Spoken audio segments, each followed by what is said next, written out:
excesiva exposición al sol puede producir psoriasis. Y el sol de las plantas es fatal para eso. Ahora, ¿por qué, digamos, los campesinos no tienen psoriasis? Porque andan medio vestidos con colores muy oscuros y siempre tienen un sombrero, ¿no? El sombrero está aquí. Las que más parecen soñar son las mujeres, ¿no? De plano. Pero generalmente siempre se cubre muy bien la cara, pero pese a eso son bastante morenas, porque si a una mujer del altiplano o una persona del altiplano no se le expone al sol, llegan a ser casi blancos, ¿no? Ni siquiera cobrizos. Bien, ahora vamos a hablar de los bloqueantes. ¿Cuáles son los efectos beta? ¿Cuántos tipos de efectos beta tenemos? ¿Ah? ¿Cómo es?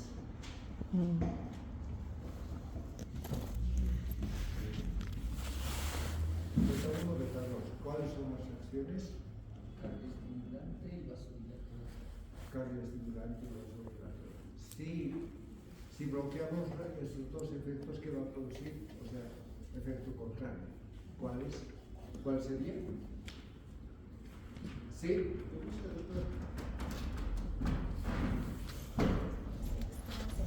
Entonces, ¿qué les decía? Si bloqueamos esto, nos va a producir muchas. Ahora tenemos, ¿cuántos receptores les he indicado?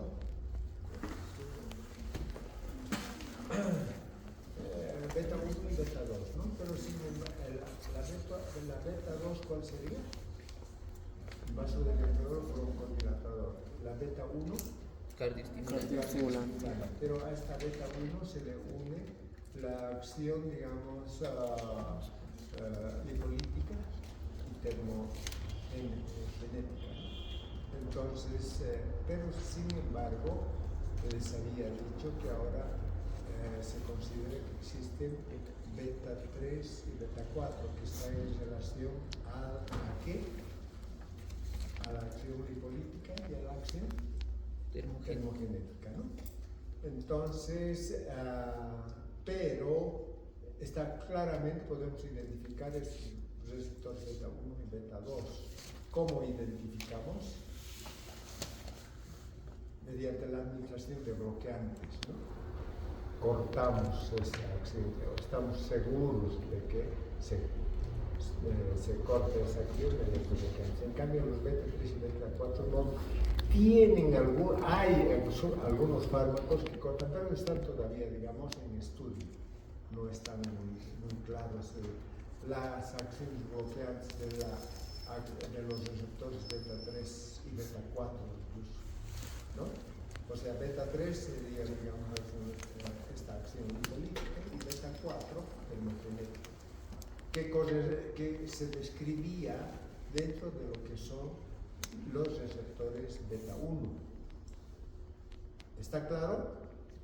Entonces vamos a describir dentro de los bloqueantes solamente los beta 1 y beta 2. ¿Ya? Ya. Entonces, ¿cuáles serían las acciones? Beta 1, cardioestimulante. Si bloqueamos esta, ¿qué va a producir?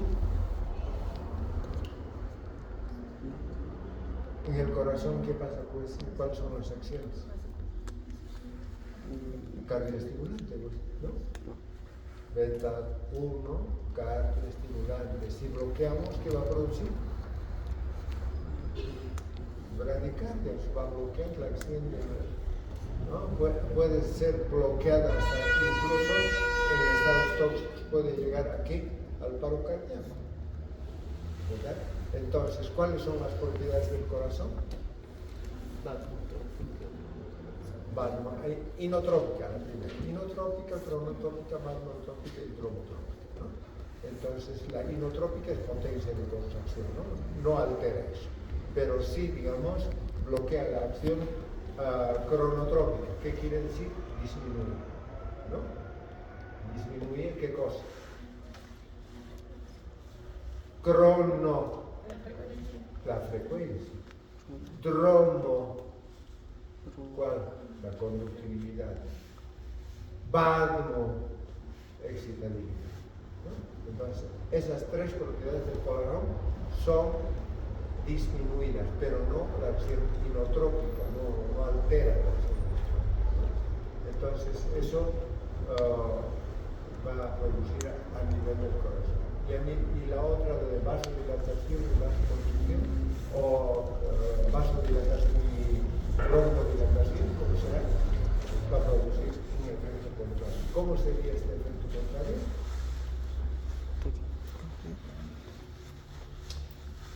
Una especie de vasoconstricción, pues. Sí, ¿por qué va a haber vasoconstricción? Cuando se está bloqueando los efectos beta, ¿no? Sobre todo beta 2. La adrenalina tiene, o las drogas simpático-miméticas, es decir, tienen acción alfa y beta, vasoconstricción, vasodilatación. ¿De qué depende que produzca vasoconstricción o vasodilatación?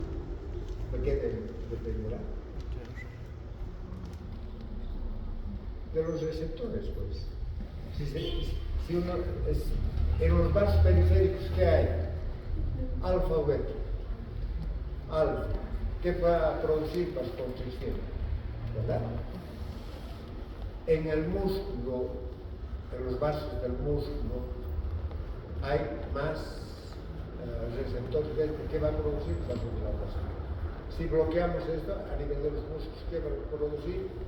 Vasoconstricción. ¿Qué hemos llamado a este fenómeno?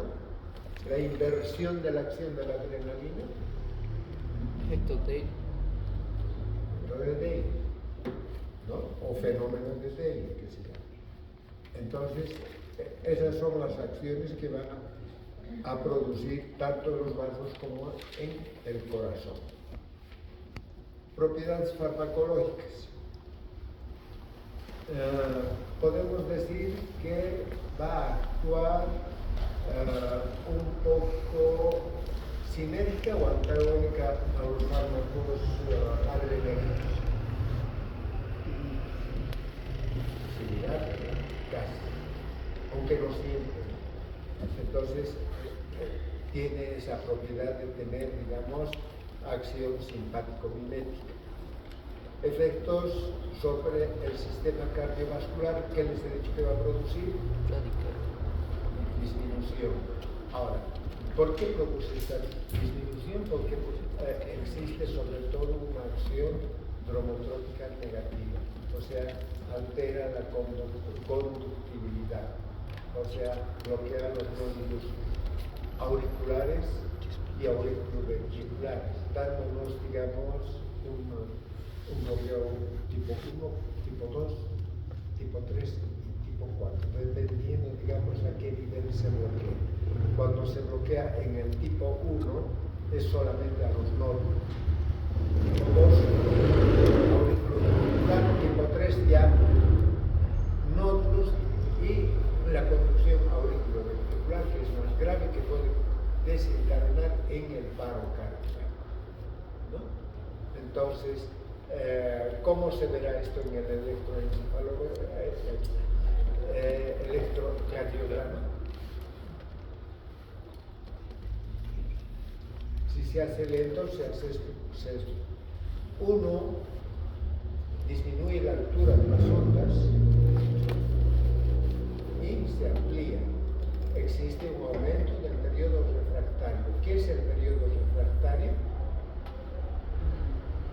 ¿Qué es el periodo refractario?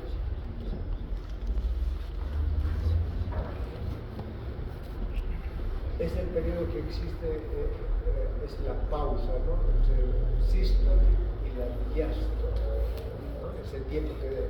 Ahora, en la taquicardia el periodo refractario es cortísimo, ¿no?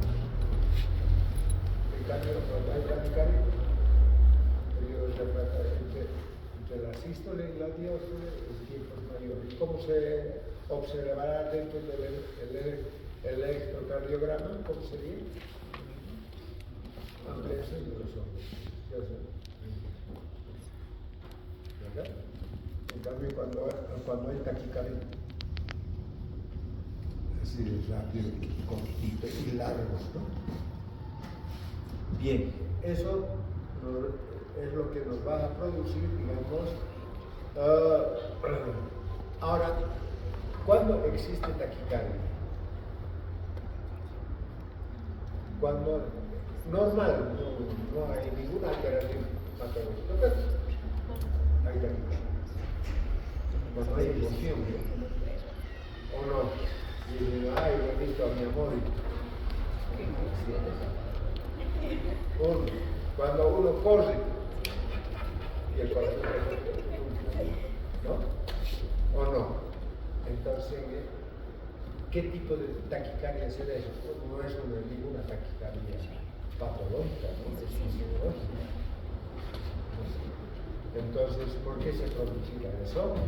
Porque el requerimiento de nutrientes, oxígeno de parte de los tejidos es mayor, ¿no?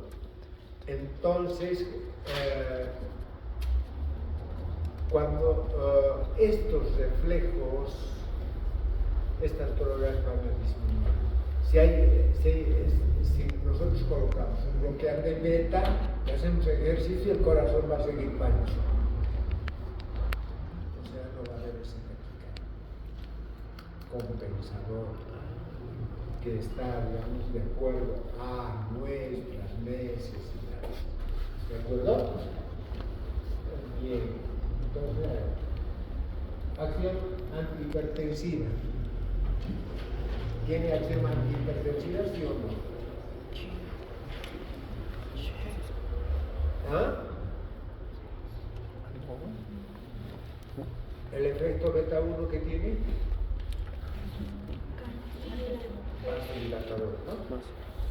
Tienen efectos estos efectos adrenérgicos, entonces, en la mayor, no en los vasos periféricos, sino en los vasos profundos, va a producir vasodilatación, ¿no?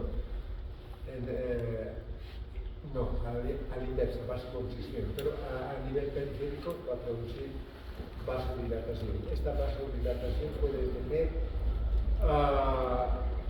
efectos antihipertensivos, por lo que podemos utilizar en la hipertensión arterial.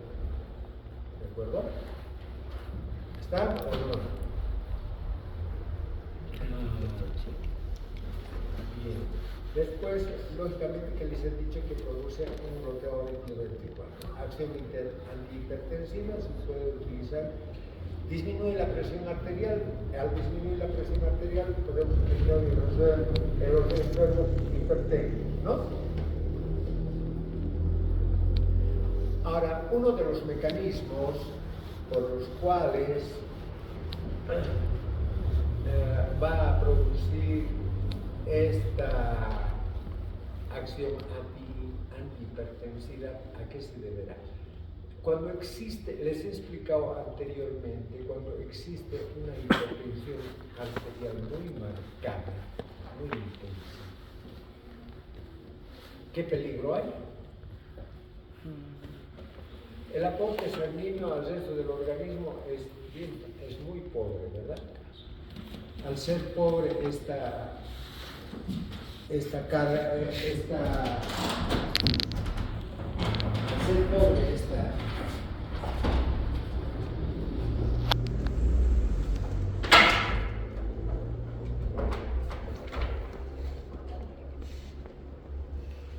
aporte de nutrientes y oxígeno, ¿qué va a pasar? ¿Ah? ¿Qué pasa? No pasa nada. ¿Ah? ¿Cómo es? ¿Qué pasa ahora? ¿Ah?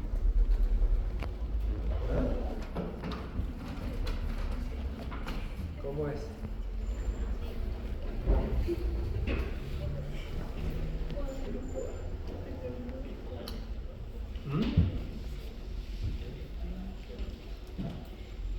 cuando hay una hipotensión muy marcada, les he dicho que puede haber daño renal.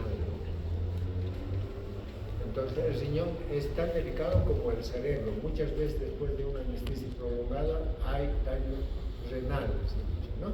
Entonces el organismo se defiende de esto, de esta hipotensión muy marcada. Entonces se tiene una hormona que se llama renina. ¿Ah? ¿Se acuerdan ahora? Que está producida por las células yuxtapuestas de la glándula suprarrenal. Entonces los fármacos inhiben la descarga de renina. Por eso también, digamos, se puede observar una disminución de la presión arterial que no puede ser compensada, ¿no? También, lógicamente, que como tiene una acción antihipertensiva, porque ¿quién la produce aumento de la presión arterial? Es la adrenalina, ¿no? O sea, disminuye la descarga de renina, disminuye la descarga de adrenalina, por tanto disminuye la presión arterial, ¿no? Disminuye la frecuencia cardíaca y por todas esas acciones, disminución de esas propiedades y bloqueo de los receptores alfa más va a producir hipotensión.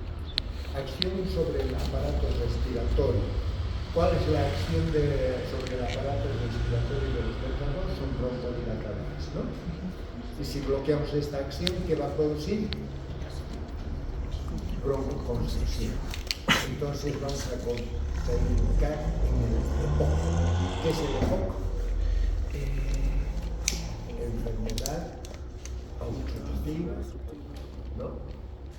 Bronquial, ¿no? Enfermedad obstructiva de los bronquios en el EPOC. Efectos metabólicos. Entonces es muy interesante cuando los diabéticos, ¿qué tipo de fármacos consumen? Dos tipos de fármacos. ¿Cuáles son? Uno directamente la insulina y los otros hipoglucemiantes. ¿Qué hacen los hipoglucemiantes? Estimulan al páncreas a la producción de insulina, ¿no? Y cuando ya está totalmente agotado el páncreas, entonces se recurre directamente a la insulina, ¿no? Todos los días. Es bien difícil controlar eso porque la secreción de insulina es proporcional a la cantidad de alimentos, de carbohidratos que uno consume. Si uno consume mucho carbohidrato, se segrega insulina. Si no se consume mucho, no se segrega insulina. Es por eso que se recomienda no comer o no consumir mucho azúcar. Ustedes que están jóvenes, que le pueden poner 7 o 8 cucharillas a una tacita pequeña de té, entonces, bueno, pueden resistir perfectamente, pero más allá, porque como es sal el azúcar, es sal, se absorbe violentamente. Y al absorberse violentamente, el páncreas tiene que segregar violentamente insulina, ¿no? Para poder almacenar, transformar esa glucosa en glucógeno, ¿no? Entonces, cuando ya se pierde esa propiedad, entonces tenemos que dar directamente insulina. Pero no un diabético consume directamente insulina. Algunos diabéticos consumen hipoglucemiantes de tal manera que estimulan al páncreas para que segregue un poco más de insulina y con control de dieta pueden vivir perfectamente sin ninguna alteración. En cambio, si no controlan esto, están faltando. Y ahí viene disminuyendo la fluidez visual y puede desencadenar por obstrucción de los vasos capilares, donde se contrae mucho, los riñón es uno de los órganos que se puede, digamos, afectar. Entonces, cuando entramos en estado de hipoglicemia por cualquier razón, el organismo entonces responde. ¿Cómo responde? Descargando pues glucosa, transformando glucosa a partir del glucógeno, un sentido inverso, ¿no? Entonces, porque nosotros tenemos que tener constante la concentración de glucosa, ¿sí? Para no dañar los órganos, ¿no? Porque cuando existe exceso o poco, se dañan los órganos. Y es mucho más peligroso la hipoglucemia que la hiperglucemia. En la hiperglucemia pueden estar con 400 miligramos, entonces les viene un poco de mareos, pueden venir 400, 450, cómelo diabético, ¿no? Y ahí los recuperan, tienen sus secuelitos pequeños, pero no es grave tampoco. Pero la hipoglicemia, caput. ¿Por qué? Porque no hay alimento para los órganos. Estos fármacos, entonces, hacen de que no se recupere fácilmente, es peligroso en los diabéticos. Va a producir, digamos, si uno se mete insulina, baja mucho. ¿Cuánto es la concentración normal de glucosa? 70 a 110 miligramos. ¿Cuánto? 70 a 110. 75, 115. 70. Bueno, si les han dicho 70, no sé. En mi época cada vez bajan más. En mi época lo que nos han enseñado a nosotros era 80, 120. ¿No? Ahora 70, ¿cuánto les han dicho? 70 a 110. 70, 110. Puede ser. Pero en otros textos está 75, 115. ¿Verdad? Mayormente 75, 115. Entonces, cuando baja por debajo de los 40, entonces difícilmente se recupera por más que le metan, porque cuando uno entra en estado de hipoglicemia, entonces una Coca-Cola, listo, es suficiente para recuperar, ¿no? O un caramelo pero mejor una Coca-Cola, disuelto, ¿no? Ya se absorbe más rápido, entonces se recupera más rápido. Si consumimos estos fármacos, no se recupera. ¿De acuerdo? Entonces, ahora, ¿qué acción más hemos dicho que tienen los beta-1? Aparte de la acción cardioestimulante. Lipolíticas, termogénicas. Sí, ¿qué querrá decir lipolítica? Lipograsa.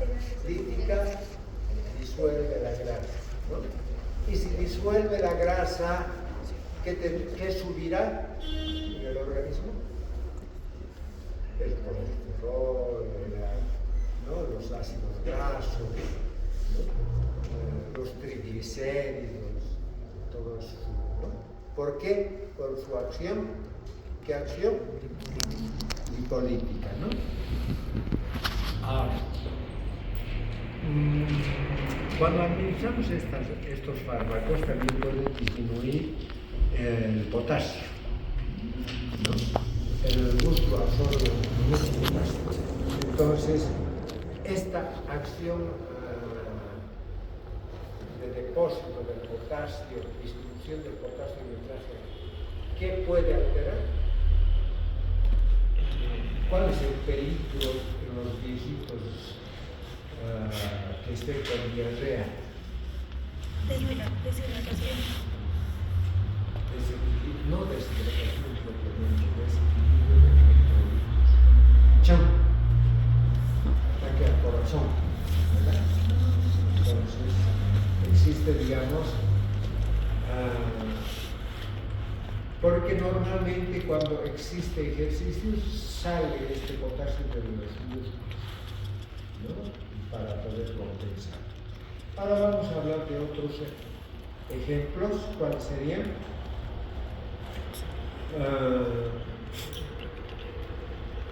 ¿Cuál sería? Aquí está algo que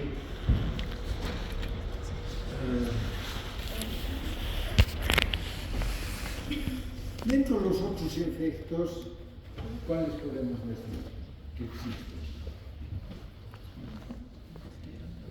Inducción a la presencia de las catecolaminas, ¿no? Alteran la función plaquetaria, pueden disminuir. Cuando existe disminución de la función plaquetaria, ¿qué alteración tenemos? La coagulación. Las plaquetas intervienen en la coagulación, son importantes en la coagulación sanguínea. Si disminuye las plaquetas va a haber, digamos, ¿no? una ¿qué? Alteración de la hemostasia. Produce también una disminución de la degranulación de los mastocitos. Ahora vamos a clasificar estos bloqueantes beta que son selectivos, o sea, beta 1 simplemente o beta 2 simplemente, ¿no? Entonces, vamos a hablar del bloqueante beta 1 selectivo. ¿Cuál sería la acción del beta 1 selectivo? ¿Cuál es la acción beta 1? Cardioestimulante. O sea, no altera ninguna otra acción más que simplemente la estimulación cardíaca. Por tanto, ¿qué nos va a producir? Lo que ya hemos hablado, ¿no? Bradicardia, bloqueo auricular, más que todo bloqueo, y nos puede desencadenar una enfermedad que se llama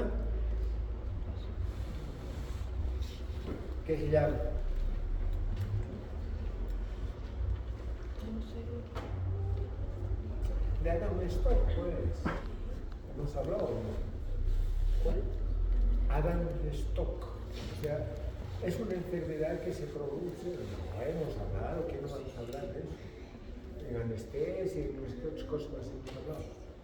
O sea, bloqueo auriculoventricular, o sea, el corazón no responde muy bien, ¿no? Entonces, ¿cómo les he hecho la gráfica la anterior vez? Esto es un secreto, les he dicho, no digo bien.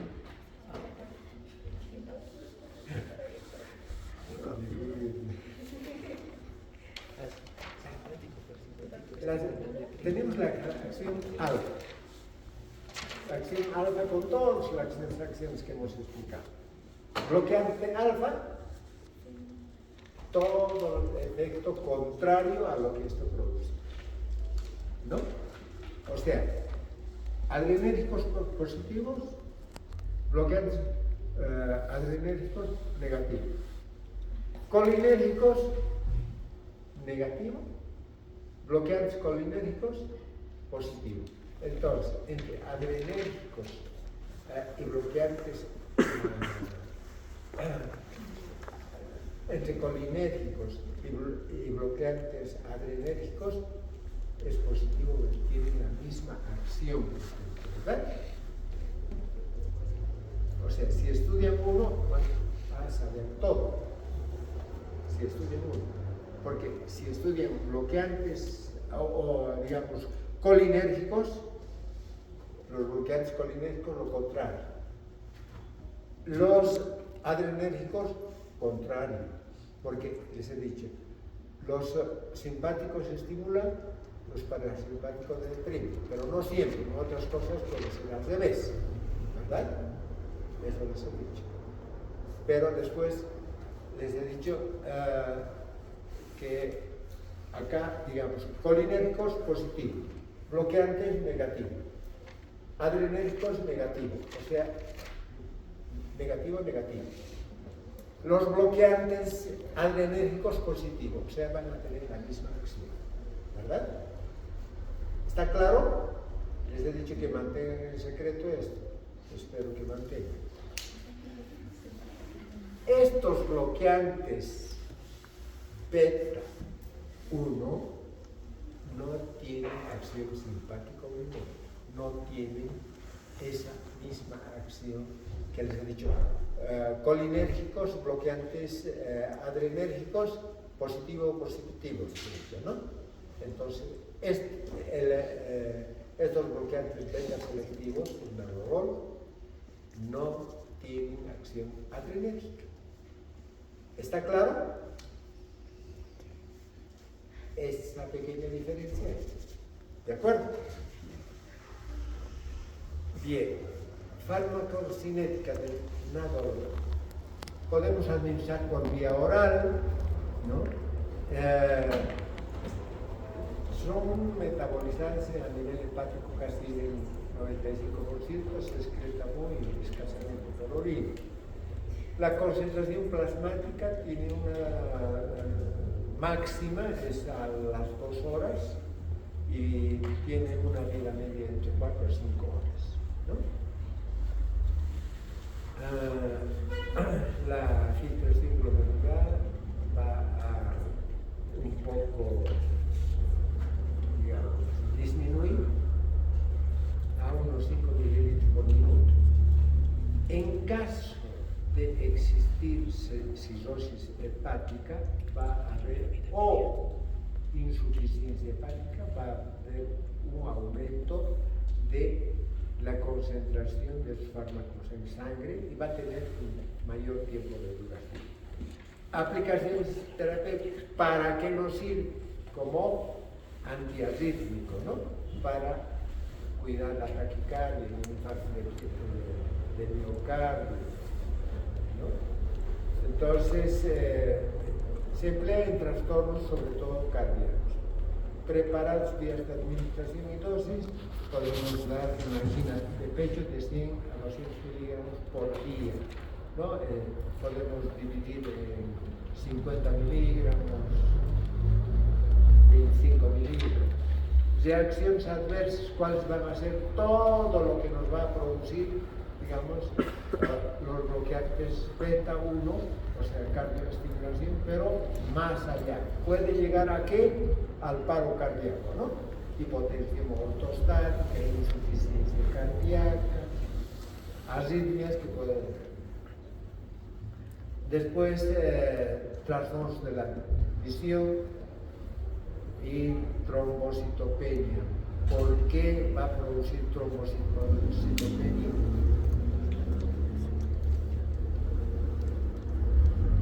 Por la alteración de las plaquetas, hace ratito. Precausas y contraindicaciones. Vamos a contraindicar en qué? En alteraciones del miocardio, sobre todo aquellos que tienen, digamos, de por sí ya bloqueos ventriculares, ¿no? O en el síndrome de Adam-Stock, ¿no? Ahora, vamos a ver cómo podemos, o cuál es la conducta de estas contraindicaciones. Podemos dar, digamos, algunos fármacos en forma, digamos, fármacos que nos hagan desaparecer este bloqueo. Pero eso sí también, si nosotros estamos, ¿cuánto hemos dicho la dosis? De 100 a 200, ¿no? Por día. Cuando nosotros alcanzamos esa dosis de no hacer la supresión brusca, hay que ir con una supresión paulatina, puede ser una disminución de 25 miligramos, 15 miligramos por día. Entonces, ahora, ¿cuáles serían las precauciones en la diabetes? ¿No? La disfunción hepática también hemos hablado. Después, en la disfunción hepática, disfunción o ¿qué se llama esta enfermedad hepática que cuando chupan mucho? Cirrosis. Chupan mucho. Y bueno, vamos a hablar ahora del atenolol. El atenolol es un bloqueante selectivo beta 1. que va a producir los mismos efectos que les he explicado, ¿no? Dentro de lo que es la farmacodinámica del atenolol, esto se absorbe poco por vía oral, solamente la mitad, ¿no? Tiene una bajísima combinación con las proteínas, puede llegar hasta el 15-16%. Su excreción es casi renal, casi en un 100%, casi la totalidad de la administración, ¿no? La vida media es de 7 horas. En la insuficiencia renal, lógicamente, esto se puede prolongar, ¿no? 900 de sí. Vamos a quedar aquí.